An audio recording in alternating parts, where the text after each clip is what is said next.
नमस्कार दोस्तों, आप सभी का स्वागत है हमारे YouTube चैनल मान्या लाल किताब रेमेडीज में। आज मैं आपके साथ बात करने जा रहा हूं मीन राशि के बारे में और आज का मुख्य टॉपिक होगा नवंबर 2025 का महीना मीन राशि के जातकों के लिए कैसा रहेगा। इस महीने ग्रहों का जो बड़ा परिवर्तन होगा उसका कैसा प्रभाव, अगर आप अपना व्यापार करते हैं तो स्थितियां कैसी रहेंगी, अगर आप नौकरी करते हैं तो आपका परफॉर्मेंस कैसा रहेगा, आपकी सेहत कैसी रहेगी। बात करेंगे आपकी स्टडी लाइफ की, तो अगर आप स्टूडेंट हैं तो आपकी शिक्षा को लेकर, आपके एग्जाम्स को लेकर ये टाइम कैसा है। आपके रिलेशनशिप, आपकी लव लाइफ से लेकर आपकी मैरिड लाइफ, और अगर आप विदेश जाना चाहते हैं या विदेश में रहते हैं तो इन तमाम पक्षों के ऊपर आपके लिए बहुत ही इंपॉर्टेंट जानकारी लेकर आया हूं। सो किसी भी पार्ट को आपने स्किप नहीं करना, क्योंकि ये जो जानकारी है इसके पीछे हम गहरा अध्ययन करते हैं ताकि आप लोगों का मार्गदर्शन किया जा सके। दोस्तों, ये जो सामने आपके मैंने कुंडली बनाई है ये आपकी मीन राशि की कुंडली है। जिनकी जन्म राशि मीन है या जिनकी नाम से मीन राशि है, और उससे भी ज्यादा अगर आपका लगन भी मीन है तो ये बातें आपके ऊपर इंप्लीमेंट होने वाली हैं। हालांकि ज्योतिष शास्त्र एक गहरा अध्ययन है, इसमें देखा जाता है कि आपके ऊपर किस ग्रह की महादशा और अंतरदशा चल रही है, वो ग्रह जिन भावों में बैठे होते हैं उनका प्रभाव सबसे ज्यादा देखने को मिलता है। तो आइए समझते हैं कि नवंबर 2025 आप लोगों के लिए कैसा रहने वाला है। सबसे ज्यादा प्रभाव उन लोगों को एक बड़ी राहत मिलने जा रही है जिनको साढ़े सती में काफी ज्यादा परेशानियों का सामना करना पड़ा। वो कहते हैं कि समय जो होता है वो एक जैसा नहीं रहता। ये जो गुरु का गोचर आपके पंचम भाव में हुआ है और यहां से जो शनि देव के ऊपर दृष्टि डालेंगे, तो शनि एक ऐसे ग्रह हैं जो आपके इस समय लगन के भाव में चल रहे हैं। तो शनि दोस्तों जब भी लगन भाव में आते हैं तो ये इनका नीच का भाव होता है। यहां पर उन लोगों को ज्यादा संघर्ष देखना पड़ता है। ये एक आंखों पर ऐसी काली पट्टी, एक ऐसी छाया चढ़ा देते हैं जिसके कारण इंसान को समझ ही नहीं आता कि उसके साथ ये समय क्या क्या कर रहा है। बड़ी गलतियां करवा देते हैं और देखने में आता है कि इस समय पर कोई दोस्त मित्र भाई बहन उस इंसान का साथ नहीं देता। जब शनि लगन में आते हैं तो संघर्ष को काफी बढ़ा देते हैं। लेकिन शनि जो कि किसी के आगे अपना सर नहीं झुकाते, एक ही ऐसा ग्रह है, वो है आपकी राशि के स्वामी देव गुरु बृहस्पति। ऐसे ही इनको सभी ग्रहों का गुरु नहीं कहा जाता, क्योंकि जब ये शनि के साथ बैठ जाते हैं और खास करके जब ये शनि के ऊपर अपनी दृष्टि डाल देते हैं तो शनि देव अपना सर जो है ये गुरु के आगे झुका देते हैं। और जो नुकसान, जो संघर्ष इस समय मीन राशि वालों के दिमाग के ऊपर चल रहा था, जो डिप्रेशन, उनको जो नेगेटिविटी छाई हुई थी, खास उन लोगों के लिए ये वीडियो है जिनको बहुत सारी परेशानियां आ रही थी और रास्ता ही नहीं मिल रहा था। तो ये समय दोस्तों आप लोगों ने कैसे मैनेज करना है। इस समय आप लोगों ने जितने भी आपके इंपॉर्टेंट कार्य जो पिछले कुछ महीनों से, कुछ वर्षों से अटके हुए हैं और बार बार कोशिशें करने के पश्चात भी अगर आपके वो कार्य नहीं हो रहे थे, तो यही वो सुनहरी मौका होगा मीन राशि वालों के लिए, जिसमें आप एक कदम आगे बढ़ाइए तो काफी चीजें इस समय आपका सपोर्ट करेंगी। सो गुरु का आपका पंचम भाव में गोचर आपके लिए बहुत शुभ तो होगा ही होगा, साथ में साढ़े सती के दुष्प्रभाव को बहुत हद तक कंट्रोल कर लेगा। और 5 दिसंबर तक गुरु आपके पंचम भाव में विराजमान है। सो दोस्तों, मीन राशि वालों ध्यान से सुन लीजिए, ये समय आप लोग अपने जितने इंपॉर्टेंट कार्य हैं उनको करवाने के लिए आप थोड़ा प्रयास तो कीजिए। इस महीने को व्यर्थ में मत जाने दीजिए, ये बार बार समय ऐसा नहीं आता। आइए समझते हैं ग्रहों का, अन्य ग्रहों का भी कैसा कैसा प्रभाव इस समय रहने वाला है। तो दोस्तों, लगन में शनि बैठे हुए हैं। शनि का काम है नकारात्मकता देना, लेकिन अब वो नकारात्मक जो नेगेटिविटी आपके दिमाग पे छाई थी वो काफी हद तक कम हो जाएगी। दूसरा, जिन लोगों की सेहत में समस्याएं आ रही थी उनको भी कोई ना कोई मेडिसिन के जरिए या किसी ना किसी जरिए नवंबर का महीना एक बड़ी राहत आप लोगों को देता हुआ नजर आ रहा है। जिनके ऊपर कोर्ट कचहरी के केस चल रहे थे, या दुश्मनों ने, या जहां पर वो नौकरी करते हैं वहां पर उसके बॉस या कोलीग्स ने जो जिन लोगों को परेशान किया था, उनको काफी हद तक इस समय परेशानी से बड़ी राहत इस समय जो है वो मिलती हुई दिखाई देगी। अब मैं बात करूंगा आपके गुरु ग्रह के बारे में। तो गुरु जो है दोस्तों, उनका गोचर आपके पंचम भाव में होगा। पंचम भाव को समझना होगा, और ये गोचर आपके उच्च राशि कर्क में है, इसीलिए गुरु पंचम भाव में इस समय आप लोगों के लिए अच्छा रिजल्ट देंगे। यहां पर दोस्तों पंचम भाव आपकी संतान का भाव है, तो आप लोगों को संतान प्राप्ति के योग बनते हुए दिखाई दे रहे हैं। यहीं आपकी संतान भाव से आपको कोई खुशखबरी मिल सकती है। अगर आपके बच्चे पढ़ाई करते हैं तो वहां पर उनको कुछ अच्छा सक्सेस मिल सकता है, कोई कंपटीशन वो जीत सकते हैं। वहीं बात करेंगे आप लोगों की जिनके बच्चे की शादी नहीं हो रही थी, उनकी शादी हो सकती है। बच्चों को जॉब नहीं मिल रही थी, उनको नौकरी मिल सकती है। अगर उनका बिजनेस नहीं चल रहा था, या उनकी मैरिड लाइफ को लेकर या उनकी हेल्थ को लेकर जो समस्याएं आ रही थी, गुरु के आशीर्वाद से वो दूर होंगी। और इस समय आप लोगों के लिए एक बेहतरीन राहत जो मानसिक तौर के ऊपर वो होती हुई दिखाई देगी। उसके बाद करियर को लेकर आपके नई नई अपॉर्चुनिटीज आ सकती हैं। मैनेजमेंट किस प्रकार से, जो मैनेजमेंट आप कर ही नहीं पा रहे थे अपने जीवन में, आप अपने कार्य, अपने बिजनेस को, अपने नौकरी को आप जो मैनेज नहीं कर पा रहे थे, इस समय थोड़ा प्रयास कीजिए, अच्छे से चीजों को मैनेज करने में आप सक्षम होंगे। वहीं आपके करियर को लेकर कोई नया अवसर इस समय आपको प्राप्त हो सकता है। वो कहते हैं कि ईश्वर जब चारों तरफ से रास्ते बंद होते हैं तो ईश्वर कोई ना कोई रास्ता जरूर निकालता है, ताकि हम अपना और अपने परिवारजनों का गुजारा कर सकें। तो ये वही महीना है जिसमें आप, ईश्वर ने आपको, आपकी किस्मत की घंटी खड़काई है, तो आपने इस मार्ग के ऊपर चलना है, ताकि आपके बिगड़े हुए काम भी जो है वो बन सकते हैं। तो कोशिश कीजिए, मेहनत आपने करनी है, कर्म आपने करना है। उसके बाद बात करेंगे दोस्तों, इस समय आपकी लाइफ में कोई आ सकता है। स्टूडेंट्स की बात करें तो स्टूडेंट्स को इस समय कुछ अच्छा करिए। आपके अगर कोई कंपटीशन है तो आपको सक्सेस मिल सकता है। आपकी पढ़ाई में हायर स्टडी करना चाहते हैं तो कोई रास्ता इस समय प्राप्त हो सकता है। उसके बाद दोस्तों, गुरु की दृष्टि जो है आपके भाग्य के भाव में पड़ेगी। यहां पर हालांकि मंगल और बुध विराजमान है, लेकिन गुरु का भाग्य की तरफ देखना कहीं ना कहीं आपके भाग्य को मजबूत करता हुआ दिखाई देगा। वहीं गुरु की दूसरी दृष्टि जो है वो आपके लाभ के भाव में पड़ेगी। तो लाभ का भाव जो होता है उसमें गुरु की दृष्टि पड़ने से किसी अन्य स्तोत्र से आपको धन प्राप्त होने के चांसेस दिखाई दे रहे हैं। उसके बाद गुरु की एक दृष्टि जो कि मैंने शनि के ऊपर जो दृष्टि थी वो आपको सबसे पहले ही मैंने बता दिया था। अब हम बात करेंगे केतु ग्रह के बारे में। दोस्तों, केतु आपके छठे भाव में विराजमान है। यहां पर थोड़ा सा ध्यान रखना होगा। जो लोग डायबिटीज के पेशेंट हैं, मीठा थोड़ा सा आपको कम खाना होगा। और इस समय आप अगर अपनी हेल्थ के बारे में थोड़ा एक्सरसाइज आप लोगों को करनी चाहिए। जिस प्रकार आपको अपने घर परिवार के लिए, आपके करियर के लिए, आपके व्यापार के लिए, आपकी नौकरी के लिए भौतिक सुख संसाधनों की जरूरत है, इसी प्रकार अगर सेहत तंदुरुस्त रहेगी तो आप जीवन में कुछ भी कर पाएंगे। सो बेहतर रहेगा 24 घंटे में से आधा एक घंटा कुछ ना कुछ एक्सरसाइज आप करते रहें, ताकि ग्रहों का दुष्प्रभाव जो है वो फिजिकली, जितना आप कर्म करेंगे उतना ही यहां पर आपके लिए अच्छा होगा। सो बेहतर रहेगा अपनी उम्र के अनुसार, अपनी एज के अनुसार कुछ ना कुछ जिम जा सकते हैं, मॉर्निंग वॉक पे जा सकते हैं, कुछ ना कुछ करते रहिए दोस्तों, ताकि सेहत आपकी तंदुरुस्त रहे। क्योंकि हेल्थ रहेगी तो जीवन में जब समय बदलेगा तो बहुत कुछ हासिल कर लोगे।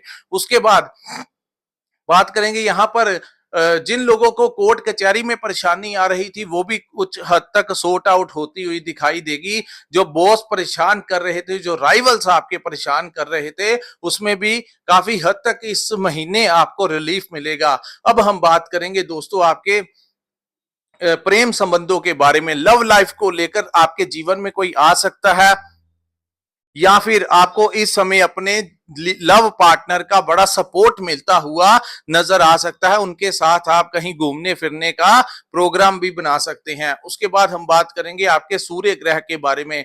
दोस्तों, सूर्य जो है ये प्रथम 16 नवंबर तक आपके अष्टम भाव में गोचर करेंगे, और ये गोचर जो है अष्टम भाव में सूर्य को अच्छा नहीं कहा जाता। सूर्य जो है वो आपकी रेपुटेशन के कारक है, आपके पिता के कारक हैं। सो सबसे पहले अपने पिता से कोई विवाद नहीं करना है। उनके उनको सेहत से संबंधित कोई इशू आ सकता है, उनके ट्रीटमेंट के ऊपर आपका कोई खर्च करवा सकते हैं। और खास करके जो सरकारी नौकरी करते हैं उन लोगों को यही कहूंगा, मान मर्यादा के, रेपुटेशन के कारक, राज दरबार के कारक का अष्टम भाव में जाना, किसी से लड़ाई झगड़ा नहीं करना है। आपको कोई ट्रैप में ले सकता है, कोई रिश्वत के चक्कर में फंसाने की कोशिश कर सकता है, किसी के साथ फोन पर किसी अन्य के बारे में कोई चुगली वगैरह करने से आपको बचना होगा, अन्यथा वो इंसान आपकी रिकॉर्डिंग करके किसी अन्य को जिसके बारे में आप बात कर रहे हैं उससे आपकी बातें डिस्क्लोज कर सकता है, जिससे कि आपकी आपस में दुश्मनी बढ़ सकती है। तो ये समय गुप्त शत्रुओं से आपको बचाव करके चलना होगा।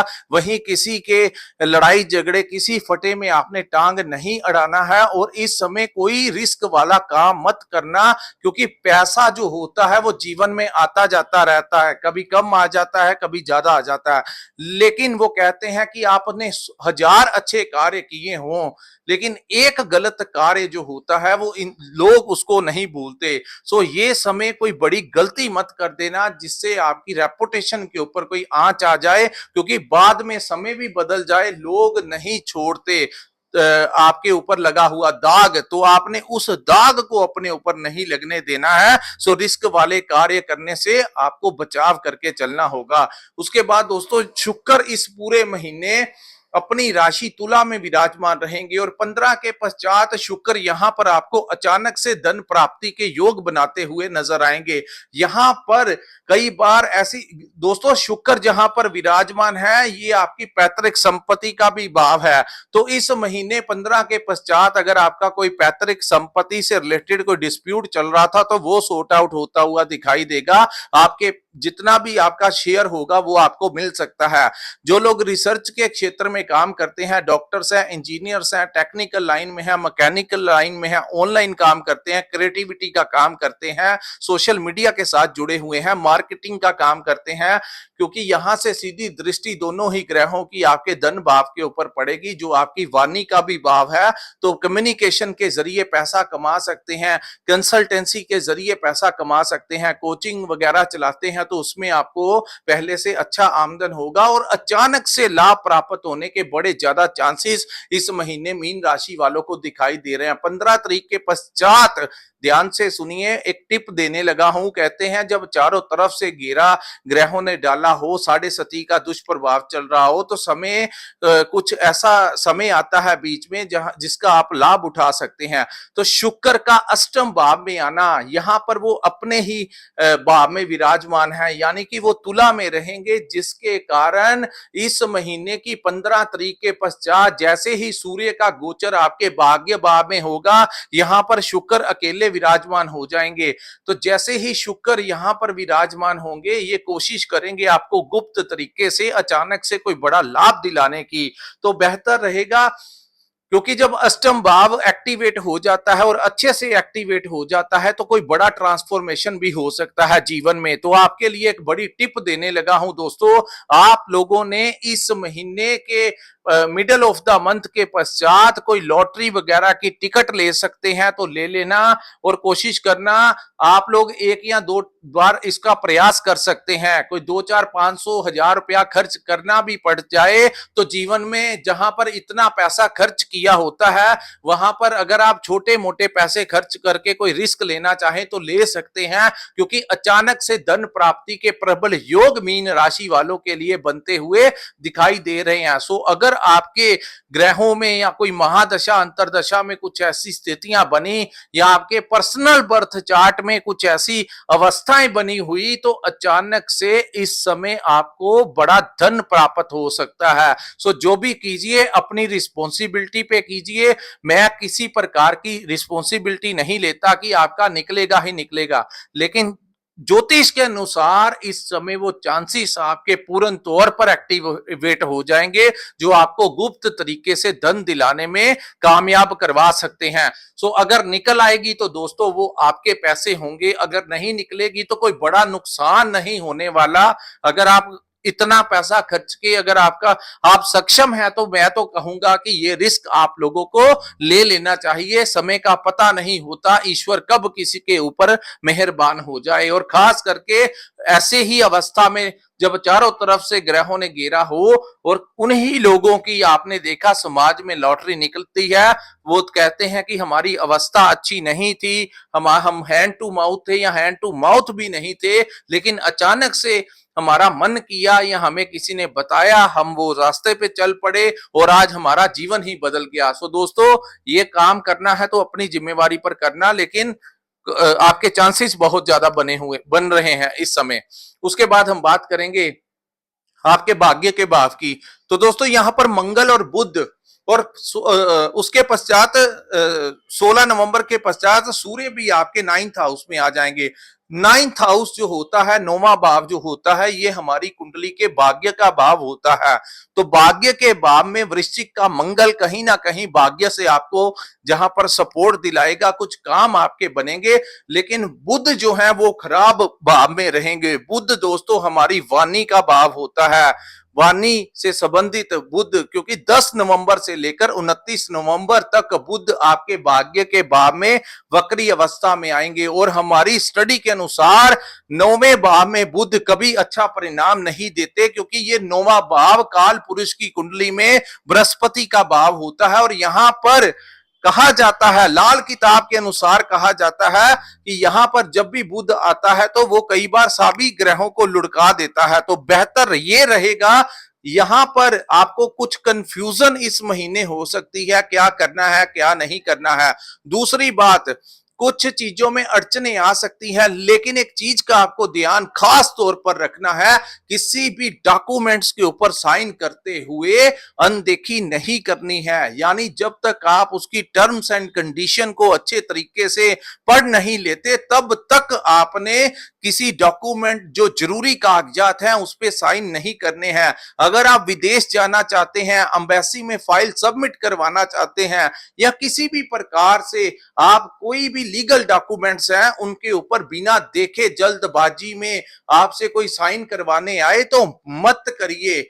बेहतर रहेगा उसको पोस्टपोन कर दीजिए अगले महीने तक। लेकिन इस महीने इन चीजों से, डॉक्यूमेंट से, फाइल से, अपने सिग्नेचर से थोड़ा सा आपको किनारा करना ही आप लोगों के लिए उत्तम होगा। और जब बुध 10वें भाव में गोचर करेंगे तो बहुत अच्छा रहेगा, लेकिन इस समय आपको थोड़ा सा इन चीजों का ध्यान रखना होगा। उसके बाद क्योंकि आपके 9th हाउस आपके पिता का भी भाव है, तो मंगल और सूर्य जो है वो क्रूर ग्रह की संख्या में आते हैं।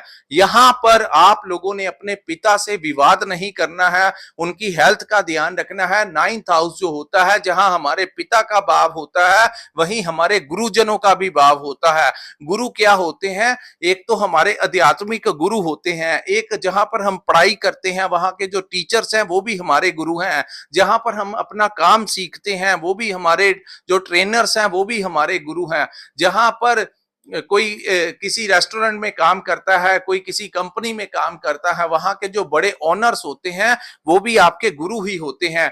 तो उनके साथ किसी प्रकार का विवाद नहीं करना है। उल्टा अगर उन्होंने कुछ आपको कह भी दिया है तो उसी समय उसका एक्शन का रिएक्शन करके उनको कोई बुरा रिप्लाई नहीं करना है, अन्यथा आपके संबंध उनके साथ खराब हो जाएंगे। तो बेहतर रहेगा शांत रहिए। अगर बड़ों ने कुछ कह दिया तो शांति से ये समय निकालना होगा। अगर आपने जवाब दे दिया तो याद रखिए कि चीजें जो है बाद में नेगेटिवली आपके संबंध खराब हो जाएंगे और आप उनकी नजरों में काफी ज्यादा नेगेटिव आपका प्रभाव उनके ऊपर पड़ेगा, जिससे आने वाले कल में वो आपका कुछ नुकसान कर सकते हैं। तो बेहतर रहेगा आप इन झंझटों से दूर रहना ही आपके लिए उत्तम रहेगा। लेकिन गुरु की दृष्टि पड़ने से काफी हद तक इन चीजों के ऊपर कंट्रोल भी होगा। लेकिन अगर ऐसी अवस्था आए तो आपको पहले ही मैंने बता दिया है कि आपने ऐसे मैनेज करना है। अगर बड़ों ने कुछ कह दिया तो शांत रहिए। उसके बाद हम बात करेंगे राहु ग्रह के बारे में। दोस्तों राहु इस समय आपके 12th हाउस में है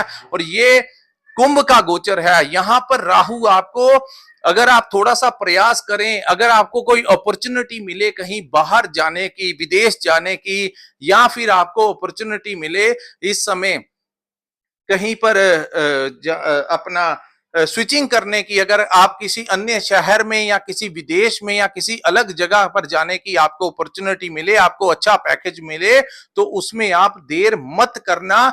तुरंत उस ऑफर को आपने एक्सेप्ट कर लेना है और आप आगे जाएंगे। तो इस समय राहु आपको सैलरी भी अच्छी दिला देंगे, वहां पर चले जाएंगे किसी अन्य जगह के ऊपर, वहां पर आपको बड़ी जल्दी और भी तरक्की मिल जाएगी और भी आपकी सैलरी बढ़ जाएगी। तो बेहतर रहेगा, अगर आपके पास कोई ऐसी अपॉर्चुनिटी आती है तो उसको आपने लूज नहीं करना है। खर्च जो है वो आपके निरंतर होते रहेंगे, खर्चों से थोड़ा आपको परेशानी रह सकती है। यहां पर भी एक एडवाइस यही होती है कि आप बेहतर रहेगा आप अपने जीवन साथी के अकाउंट में अपनी सेविंग जो पैसा आपको आता है वो उनके अकाउंट में ट्रांसफर कर दें और अपने लिए उतना ही निकालें जितना आपके डेली यूज के लिए आपको चाहिए होगा। तो सेविंग के ऊपर गलत तरीके से आपके पैसे खर्च ना करवाएं। तो उसके लिए बेहतर रहेगा कि अपना मेजर अमाउंट जो है वो अपने जीवन साथी के अकाउंट में आप ट्रांसफर कर दीजिए जब तक राहु यहां पर विराजमान है। तो यहां पर ऐसी सिचुएशंस वो क्रिएट करने की कोशिश करते हैं। उसके बाद दोस्तों, विदेश में जो लोग रहते हैं उनको बहुत अच्छा लाभ प्राप्त हो सकता है। जन्म भूमि से मीन राशि के जातक अगर दूर हैं तो उनको कोई साढ़े सती इतना परेशान नहीं करेगी, लेकिन जो जन्म स्थान के ऊपर रह रहे हैं उनको कोई दिक्कत जो है वो आ सकती है, खास करके उन लोगों को जिनकी जन्म कुंडली में चंद्रमा की स्थितियां खराब होती हैं, वो नीच भाव में होते हैं। तो ऐसे जातक जो होते हैं वो बड़ी जल्दी भयभीत हो जाते हैं, चीजों को मैनेज नहीं कर पाते, मानसिक तौर पर वो लोग कमजोर होते हैं। तो ये आपकी कुंडली के ऊपर निर्भर करता है कि आपकी जन्म कुंडली में चंद्रमा अच्छे भावों में बैठे हैं, उनके ऊपर किसी पापी ग्रह की दृष्टि तो नहीं है, किसी पापी ग्रह के साथ वो युति में तो नहीं है, 6, 8, 12 में तो नहीं विराजमान है। अगर ऐसा नहीं है तो ये ज्यादा साढ़े सती आपको ज्यादा तंग परेशान जो है वो नहीं करेगी। सो दोस्तों, ये था मीन राशि वालों के लिए नवंबर 2025 का महीना कैसा रहेगा। अगर ये वीडियो अच्छा लगा हो तो कृपया इस वीडियो को लाइक कीजिए, हमारे चैनल को सब्सक्राइब कीजिए, नीचे कमेंट सेक्शन में कमेंट करके जरूर बताइए कि आपको ये वीडियो कैसा लगा। और जिन्होंने अपनी जन्म कुंडली का विश्लेषण करवाना होगा, कृपया डिस्क्रिप्शन में जो नंबर दिया है वहां पर व्हाट्सएप के जरिए आप हमारे से संपर्क कर सकते हैं, अपनी कुंडली का विश्लेषण करवा सकते हैं, जान सकते हैं कि आपकी लाइफ में कैसी चल रही है, आगे कैसा रहने वाला है। आप व्यापार के लिए बने हैं, नौकरी के लिए बने हैं, आप अपनी हेल्थ के बारे में, अपने परिवार के बारे में, अपने सोशल दायरे के बारे में कुछ चीजों का अनुभव प्राप्त करना चाहते हैं तो हमारे से संपर्क कीजिए। ईश्वर ने जितना हमें ज्ञान दिया है, जितनी बुद्धि दी है, उसमें हम आपका जितना अच्छा मार्गदर्शन कर सकते हैं उतना हम कर सकते हैं। सो दोस्तों, इसी के साथ इस वीडियो को मैं विराम लगाता हूं। नमस्कार, जय माता दी।